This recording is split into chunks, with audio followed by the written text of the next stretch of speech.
probably should have written down remarks, but I thought that would be hard to read also. I came to Goddard in 1978. Yoram 1 year later in 79. He was in my branch. He actually was working in the same discipline of aerosols, but at that time, aerosols were thought earlier to be causing the global cooling and freezing of the glaciers, and it became clear that wasn't going to happen. And so the United States stopped largely research support in aerosol science. It continued a lot in Japan and China.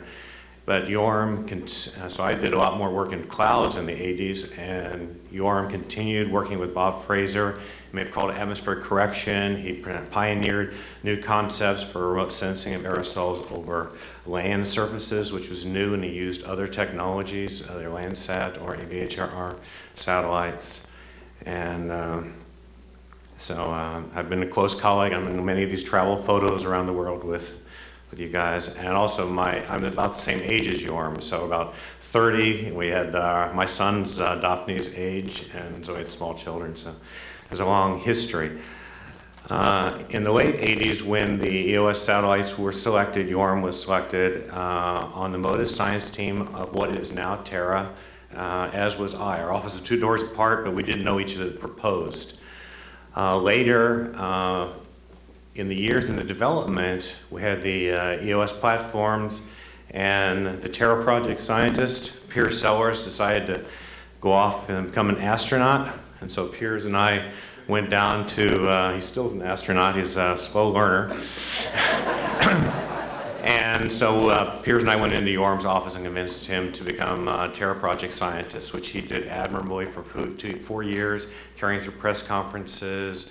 And it was just marvelous working with him, dealing with him being extraordinarily diplomatic. I remember in a press conference in Brazil when they asked him whether U.S. was doing experiments in Brazil because Brazil was viewed as the villain in biomass burning of the world. And Yoram was uncharacteristically diplomatic, said, no, we have burning in the United States, a lot in Africa, and no, nothing special about Brazil. And anyway, so it's been a great pleasure to work with him. As most people probably know from the very effective blog site that has been set up this week, and the Dove has been populating with great regularity.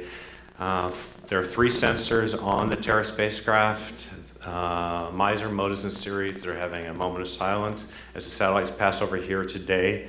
The French satellite Polder with Parasol on board is also turning off their sensors. They're in the afternoon orbit, probably about now, coming over, and they're also observing a moment of silence. That's a French mission, Kness. So we'll miss him deeply, and all the international travel we've done together.